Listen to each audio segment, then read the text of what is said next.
Эми ачык эле айтып берейин, таракан кубалап жүрүп баягы депутат болгон киши анан эптеп баягы каралап ошо бирөөдөн заказ алып алгандай ушу менин артыман түшкөн дейт. Анан кантип кожоюн болуп аласың? Биз бул баягы жанагы эски стереотиптер, баягы кылмыштуу топтун өкүлдөрү баягы айта турган сөздөр да. Полублогер, полудепутат. Максат Мырза, Не идите туда. Максат Стойте здесь. Я здесь стою, значит здесь стою. Максат Мырза. Булар менин рұқсатым жоқ, сізге жооп бербейт. Нормально болмайды. Вот здесь пусть задают вопросы, будем здесь отвечать. Саламатсызбы? Мен айтайын деген жерим, урматтуу коллегалар, могу болгон окуядан бери 1 ай өттү. Ровно 1 ай өттү да. 1 ай унчуккан жокмун. Негизинен менин фракцияма рахмат. Марьян Абдурахмановичке рахмат. Ошол болгон окуя болгон эле күнү келип эмне кылабыз деп сүйлөштүк. Биякта отурган 2-3 коллегама дагы рахмат. Келдиңер, сурадыңар эмне болду депчи. Анан калган коллегаларым, мен силерге негизинен эле таң калам да, башында келгенде айттыңар эле, биз коллегиальный органбыз депчи. Мен жаш депутат катары үйрөттүңөр эле ошентипчи. Марьян Абдурахманович келгенде мен атайын айттым, 1 ай күтөлү Марьян Абдурахманович эмне болот экен депчи. Көргүм келди да ушул ситуациянычы. Менин бул мэрге суроом жок. Ачыгын эле айтып кетейин.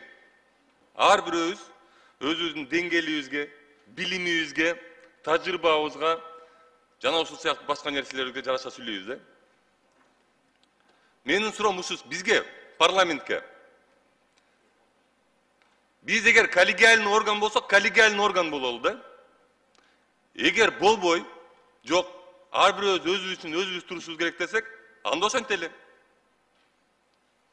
Мен бияка өзүм туруп эле келгем жогорку кеңешке. Анда мондай концерт кылбай эле коелу анда. 1 ай атайын карап турдум эмне болот экен депчи. Андан кийинки айтайын деген вице-спикерлер.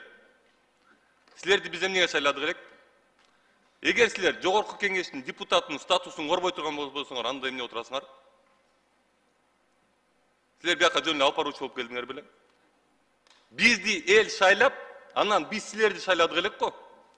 Ушул жерде бизди колдоп, коргосун деп. Урматтуу спикер.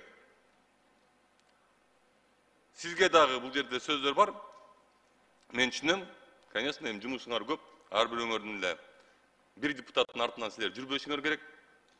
Анткени ошо айтып атпайм, бизде жана неме жоголуп кетти да, биз мындай коллегиальный органбызбы же ар бирөөбүз өзүбүзгө турушубуз керекпи? Урматтуу спикер, 1 ай күттүм. Бир сөз жок бул окуя боюнча. Силер ойлоп көрсөңөр, айтайын деген сөзүм. Мен токмокко эмне бардым? Ушундай суроо эч кимде жара албай элеби? Урматтуу спикер, вице-спикер, силерде жара албай элеби ушул? 3 вице-спикер барсыңар, бирөөңөр унчуккан жоксуңар ушул жердечи. Биз элдин көйгөйүн угуп, элдин көйгөйүн карай турган органбыз. Биз карайбыз. Анан биз барган сайын, караган сайын, монтип, бул жерде тургула. Сүйлөбөгүлө буларга, жооп бербегиле деп турса, анда эмне керегибиз бар биздин? Министрлер кабинети. Эмнеге чара колдонбойсуңар? Ушинтип эле одоно мыйзамдарды буза берсе болобу эмне Кыргызстанда? Эмнеге чара көрүлбөйт буга? 1 айдан бери эчтеке болбогондойсуңар го, эч ким сүйлөбөйт дагы унчукпайт го. Министрлер кабинети, мен силерге каршы эмесмин. Ар бирөөңөрдүн кылган ишиңерди көрүп, карап турам. Мен силер үчүн күйөм. Мына министрлер угулгула. Ушу силерде болуп кетсе экен, ушу силер аракет кылып иштеп кетсеңер экен дейбиз биз. Биз силердин бутуңарга мындай атайын ташырыкта турган адамдар эмеспиз. Биз силерди колдоп, костой турган адамдарбыз. Ошон үчүн могу жерге келген мыйзам долбоорлоруңар өтүп кетип атат. Бирок силер министрлер ылдый жаңарды эмне болуп атканын көрбөй атпайсыңарбы? Силер ылдый жакта элдерди кабыл албай атканыңарды көрбөй атпайсыңарбы? Кабинеттерибизде очередь. Эмне себептен? Анткени силер кабыл албайсыңар. Албетте министрлер силерге сөз тиет. Анткени силер убагында монтип, ойнотуп, өзүңөрдүн немеңердин оюна келген сөздөрдү сүйлөтүп кадрларыңарга. Биз барсак эле биз күнөөлүүбүз силергечи. Кантип барбай койгон? Мен кабинетке отуруп алайынбы? Ар бир видеомду карап көргүлө. Ар бир видеодо силердин кабинеттериңерге барганда бирөөлөр күтүп отурган болот силердичи. Айлап, жылдап. Мына көчөгүн эле неме токмоктун тазалыгына ордун. 2 айдан бери бир бала кире албай атам дейт директорго. Ал жөн эле токмоктун тазалыгы. Албетте силерге кире албайт андан кийин. Көзүңөрдү ачып, кичине мындай президентке жардам берип иштейбиз деп келдиңер беле? Биз менен айтышып эмне кыласыңар?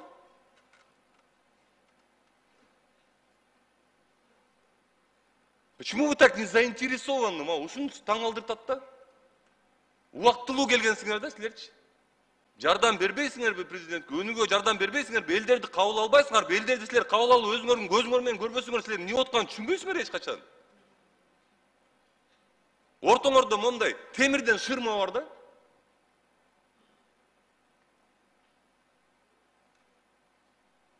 Бир нерсе болсо эле барса эле депутаттар күнөөлүү. Таракан кууп жүргөн жана башка ушул сыяктуу нерселер.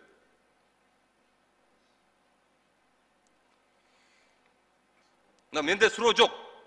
Мен дагы бир нерсени айтып кетейин могул жерден. Гострой боюнча айтып кетейин. Баягы Новопавловкада мектеп.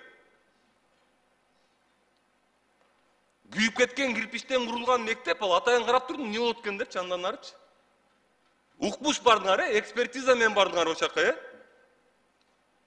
Карагыла видеону, сүрөттү көрсөтпөй калыптырмын азыр. Сүрөттү карагыла, мен силерге көрсөтүп берем сүрөттү. Жарымында күйүп калган кирпич, мен строитель эмесмин, мага строительдер айтып атат, бул кирпичти колдонсо болбойт деп атат, бул күйүп калган кирпич деп атат. Ушунча экспертиза менен бардыңар да, ошол мектепти карадыңар да, дальше салынып атат ал мектепчи. Мен жогорку кеңештин депутатымын. Мен эл өкүлүмүн. Могул жерде отурган 90 коллега дагы ошондой менде. Эл келеби, чык дейби, биз чыгабыз. Конечно, мен билем, мен бүт коллегаларыма кереги жок, кээ коллегаларым жөн эле келип алган биякачы. Үйүнө шаш батыраак кетиш керек болуп атат.